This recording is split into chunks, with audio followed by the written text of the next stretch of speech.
This is your wall angel pre-test. I wanted you guys to see a video because it's really important that you keep your back on the wall.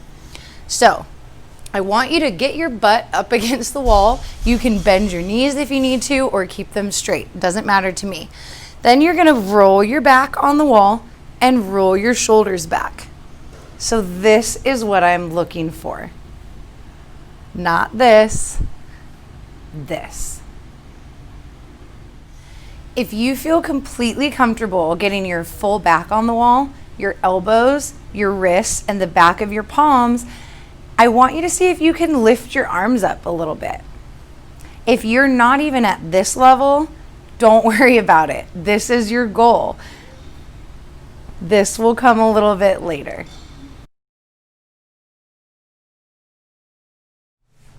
Welcome to the shoulder portion.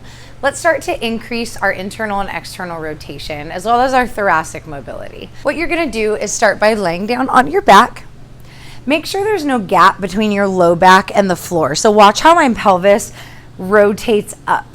And that requires me to, of course, engage my core. Elbows are gonna be up at a 90-degree angle, just like our wall angel, but now we're on the floor.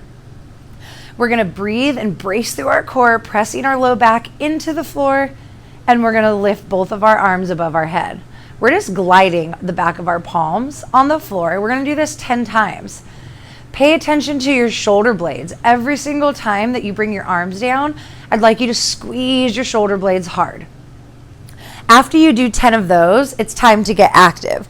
So let's do our external rotation. You're gonna take your elbows and your palms. You're gonna dig them into the floor for 10 seconds while holding your breath. So here we go. You're gonna inhale, brace your core and hold your breath, squeezing the back of your palms and your elbows against the floor. We're holding, we're revisiting that isometric contraction. Whew, and relax. Okay, now let's do internal rotators. Breathe and brace through our belly.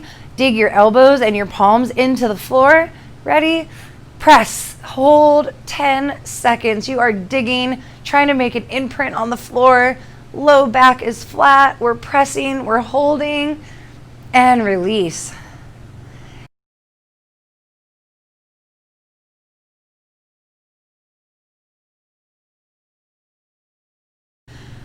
So for this one, you have a few different options.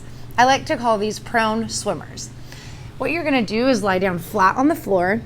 Always engage the core by breathing in through the belly. Take your left palm and press it down into the floor, engaging every muscle from your wrist in your forearm, down the lats, down your back, even squeezing your glutes together. So as you can see, this is a full body contraction. Pressing the left arm into the floor, letting the opposite arm be palm up. What we're gonna do is lift the arm straight up and we're gonna rotate around and twist our arm until we get behind our back. Now this is a ball and socket joint, which means that it loves rotation. I want you to press the limit. See if you can get maximal range of motion out of every single movement you're doing. Over exaggerate. And then you're gonna switch arms. Palm down, palm up, press into the floor, engage your core, lift up and around. You're gonna perform 10 of these on each side. And then we're gonna do them together, both arms at the same time.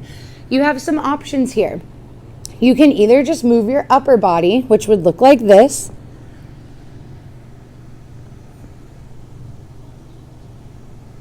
keeping the core tight, or you can engage the lower half as well by lifting the legs off the floor and squeezing the glutes together hard. Big breath in through the belly. Notice how my whole body lifts up as I engage the core. Arms come up and around. Whichever way you choose to do these, you have 10 of each. I'm not gonna lie to you, this one is challenging. If you need to modify, that's okay. The point is to perform this with the most intensity you can and the best form, okay?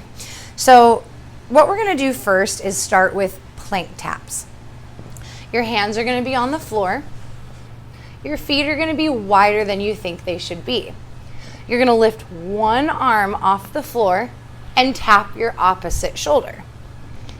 If you can do this without rotating your hips, then you can move on to the next progression. If you can't even do that, I'd like you to take your knees to the floor, just like that, and you're gonna continue tapping.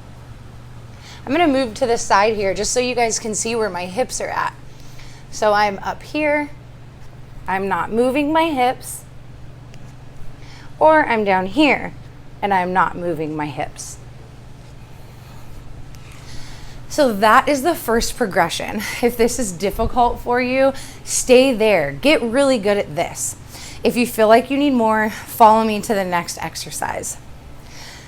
I'm gonna demonstrate first forward and then we'll move to the side, okay? Here we go. You're gonna place one hand in front of the other, like so. Feet are nice and wide. You're gonna take your right arm and place it behind your back. Then you're gonna rotate your body into a side plank and rotate it all the way back. Hand goes to the floor and you repeat it again. Let's show you from the side. Feet nice and wide. Hand goes behind the back and we rotate into a side plank. Notice I move my feet as well. I'm using my toes to pivot and then I come back. Once you've completed 5 on each side, then we're gonna go into a scorpion position. This requires you to lie down flat on your belly, arms stretched out like a T, and you're gonna lift your right leg up and then twist it to the opposite side. This is stretching my left pec, and I'm also stretching my low back. Then you're gonna switch sides. Left leg comes up and we rotate. Now I'm stretching my right pec. Take advantage of the fact that you're on the floor by pressing your fingertips hard into the floor and always engaging your core.